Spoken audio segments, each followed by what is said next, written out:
Good day, ladies and gentlemen. This is the pre-prac video for experiment 2, the adsorption of acetic acid on activated carbon. Now, activated carbon is also known as activated charcoal, and it has become quite a bit of a craze. If you look at Google and you Google activated charcoal, you'll see that it has been used or is being used in a lot of products lately as supplements, as a teeth whitening product, and also even in facial masks. And the reason why it is used in all of these products is because of its ability to absorb toxins, etc. And this is basically what you are going to use it for in this experiment. The term adsorption, as opposed to absorption with a B, refers to something sticking to the surface of the activated carbon. So we're going to look at how acetic acid molecules stick or adsorb onto the surface of the activated carbon solid. So initially what you're going to start with are 7 different solutions in Erlenmeyer flasks, and they're all going to contain the same amount of solid activated carbon, namely 1 gram. But you're going to use different concentrations of acetic acid, ranging from 0.5 molar, so obviously that's a high concentration of acetic acid molecules in your solution, and then the concentration is going to decrease until 0.03 molar. So obviously you'll have fewer acetic acid molecules in that solution. You're also going to determine the exact concentration of the acetic acid in your initial solutions by standardizing the acetic acid solution using a solution of sodium hydroxide, for which the concentration is known exactly. So these concentrations, 0.03 molar, etc., are just approximate concentrations. You're going to determine the exact concentrations. So please work analytically when you do those standardizations. You're going to standardize with sodium hydroxide. You have to your disposal a 0.5 molar and a 0.1 molar concentration of sodium hydroxide. So obviously for your lower concentrations of acetic acid, you're going to use the lower concentration of sodium hydroxide, and for the higher ones, the higher concentration of sodium hydroxide. So you have to make that selection. You're going to use phenolphthalein indicator, and remember it goes to a light pink color, not a dark pink, because that means that you've over titrated, a very light pink. So again, please work analytically.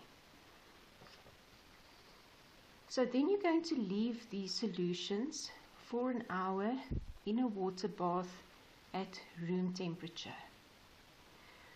What is going to happen during that hour? So during that hour, your acetic acid molecules are going to adsorb onto the surface of the activated carbon. So after an hour, the picture will look a bit differently. So remember, you have the same amount of activated carbon in each of your solutions. So some of the molecules, the acetic acid molecules, will move out of solution onto the surface of the activated carbon. And obviously for your lower concentrations, there will be fewer acetic acid molecules left in solution. You're then going to filter off the activated carbon with the acetic acid molecules adsorbed onto the surface, and you're going to titrate the filtrate, so the solution, to see how much acetic acid remains in the solution. Again, remember to use an indicator.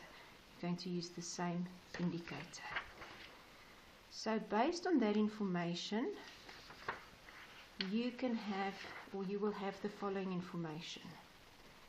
So for each of those 7 solutions, you will have the initial concentration of the acetic acid solution, that you obtained from standardizing with sodium hydroxide, you will have the concentration of acetic acid after adsorption, so after leaving it for an hour.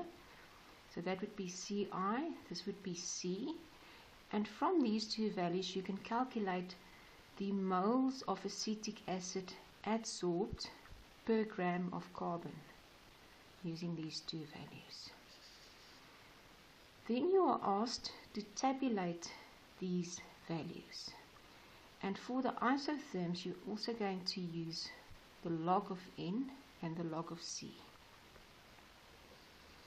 You're also going to need two additional pieces of information for your isotherm, namely N infinity and C0. So you obtain those by plotting N, which is the moles of acetic acid per grams of carbon that you've calculated there, versus C that you obtain in that step. And your graph should look something like this. Initially it increases and then it levels off. And the reason for that is as your concentration increases, remember you have the same amount of carbon in each sample, and once the maximum amount of acetic acid has been adsorbed, more cannot be adsorbed. So at some concentration the amount or the moles per gram of carbon does not increase anymore. So that is why your graph looks something like this. So where it starts to level off, at that concentration you read off C0 and N infinity, which is what you're going to use in the isotherms. So then you're going to plot each isotherm, and that will give you information on which isotherm is applicable to this specific type of adsorption for this compound. And I just want to mention something with regards to one of the discussion questions, which is discussion question 2. And the question asks you, with regards to two of the isotherms, the Langmuir isotherm and the BET isotherm. And it says at high kBET values and low concentrations, so that's the BET constant, the BET isotherm equation reduces to the Langmuir equation. And you must basically show that. So just a hint, if you look at the BET equation, so you must basically show that in this case you can go from the BET equation and obtain the Langmuir equation. So in terms of the hint that I want to give you, here you have the BET equation. kBET is large and C is small. So if you look at this expression, if C is small, something minus something small, that basically falls away. Something large minus 1 is almost the same as that, something large. So start off by doing that, and then you basically reduce this expression further to obtain the Langmuir equation, which is given in your practical manual.